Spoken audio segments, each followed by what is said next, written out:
Belajar seru bareng Kak Rahmat.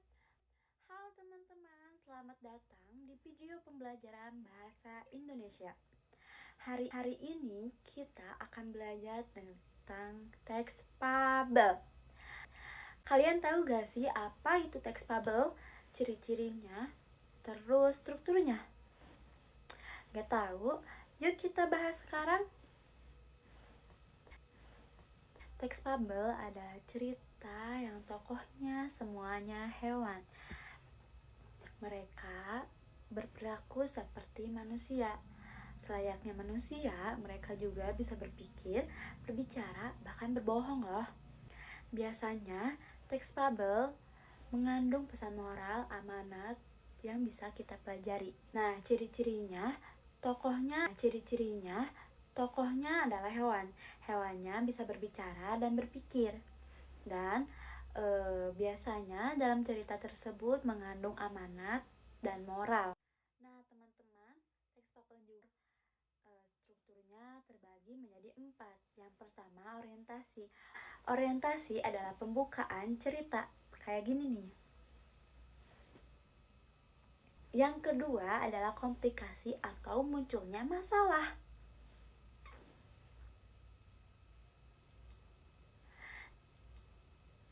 Nah, yang ketiga adalah resolusi atau penyelesaian masalah. Kayak gini nih. Yang terakhir adalah koda atau amanat dan pesan moral yang disampaikan oleh si penulisnya.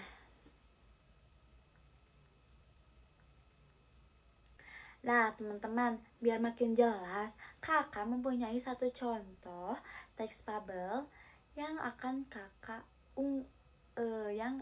kakak tampilkan di video kali ini. Untuk itu, mari kita sama-sama simak video berikut ini.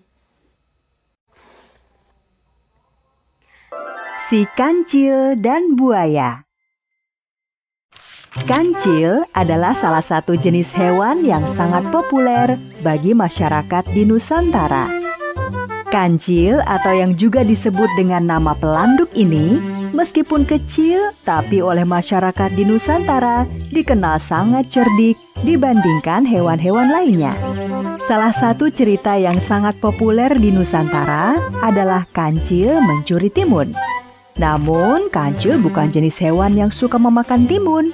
Makanan utama hewan yang memiliki nama ilmiah Tragulus javanicus ini adalah kangkung, kacang panjang, wortel, bengkoang, ubi, dan daun selada.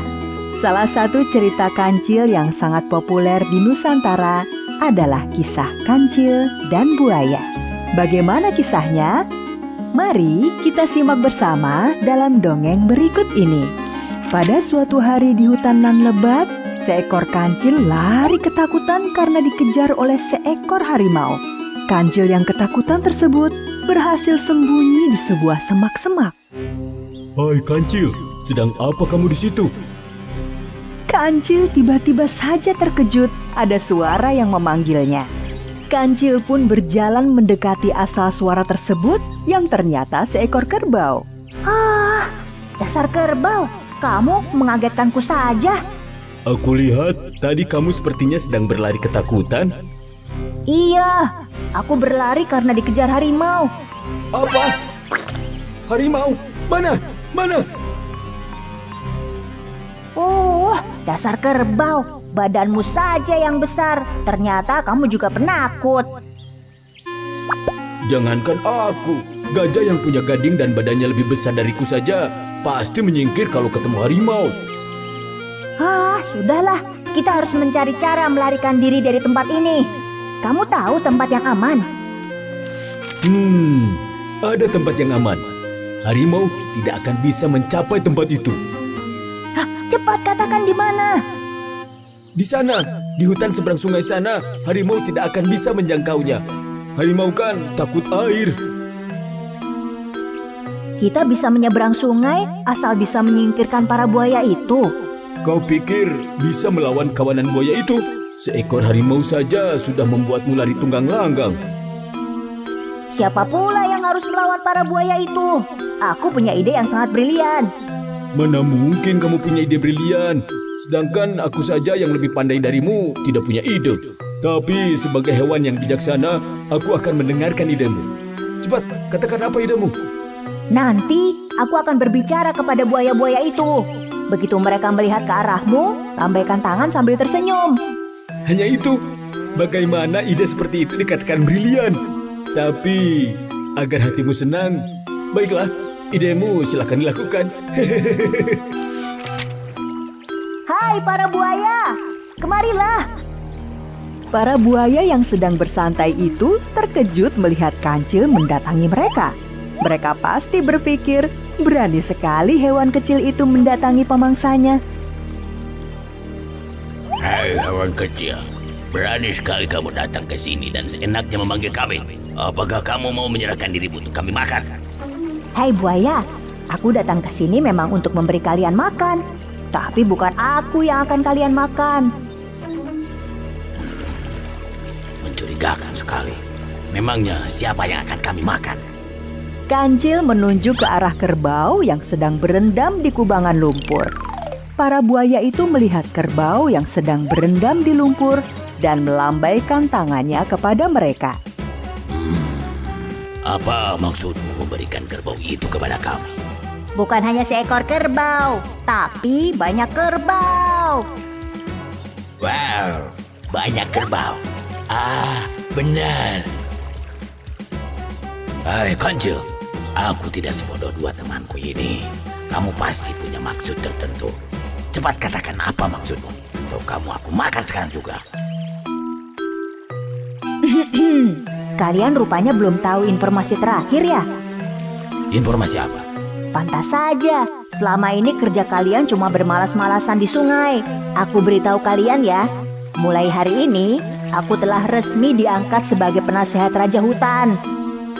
Wah, hebat sekali. Jadi Kancil sekarang menjadi pejabat tinggi istana. Kancil kan selama ini dikenal sebagai hewan yang cerdik. Pantas saja sekarang dia menjadi pejabat istana. Hei, diam kalian. Biarkan aku berpikir. Karena hanya aku yang paling pintar di sungai ini.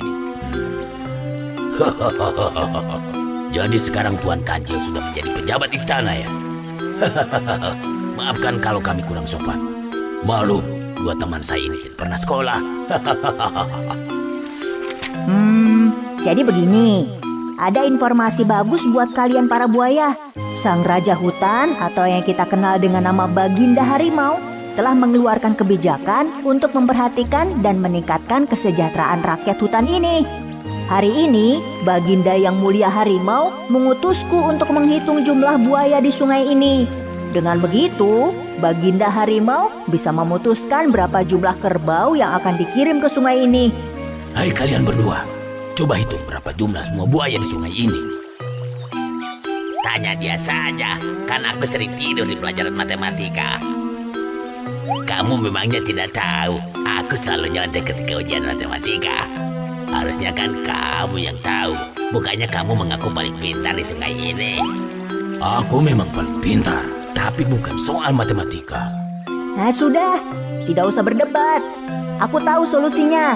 Kumpulkan semua buaya yang ada di sungai ini dan baris berjajar dari tepi sini ke tepian sana. Siap Tuanku Kancil. Semua kalian berbaris.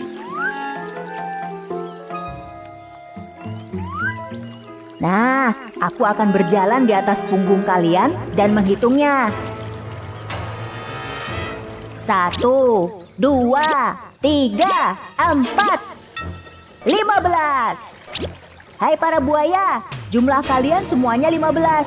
Tunggulah, aku akan melapor ke Baginda Harimau dan mengirimkan banyak kerbau untuk kalian. Setelah Kancil pergi, para buaya itu sangat gembira karena membayangkan daging kerbau yang gemuk untuk mereka.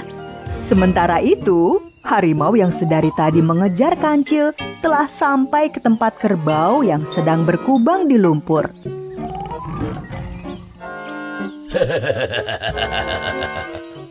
Kerbau yang sangat ketakutan hanya menunjuk ke seberang sungai. Harimau melihat sungai yang penuh buaya. Harimau juga melihat kancil yang berlari masuk ke dalam hutan di seberang sungai. Melihat hewan buruannya lolos, harimau sangat marah. Harimau pun kemudian melihat ke arah kerbau. Karena si kancil telah lolos dan aku sangat lapar, maka kamu yang akan menjadi makan siangku. Harimau itu pun melompat dan menerkam kerbau.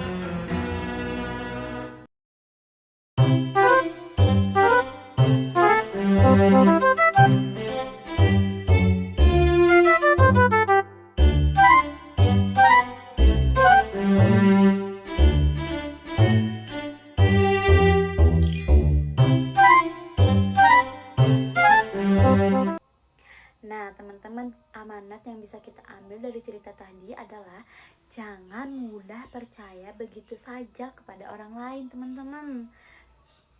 Betul kan?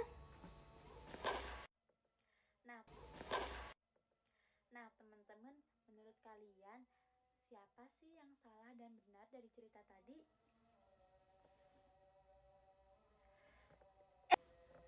Jika kalian jadi kancil, apa yang akan kalian lakukan?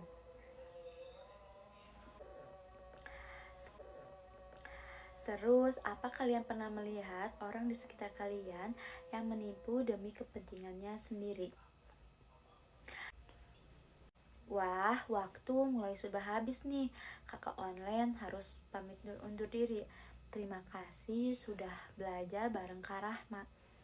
Sekarang kalian sudah tahu apa itu teks bubble, ciri-cirinya, dan strukturnya.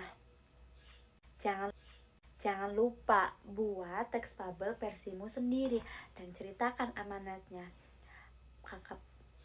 Jangan lupa Kakak Kak Rahma pamit undur diri. Sampai jumpa di pembelajaran selanjutnya. Bye bye.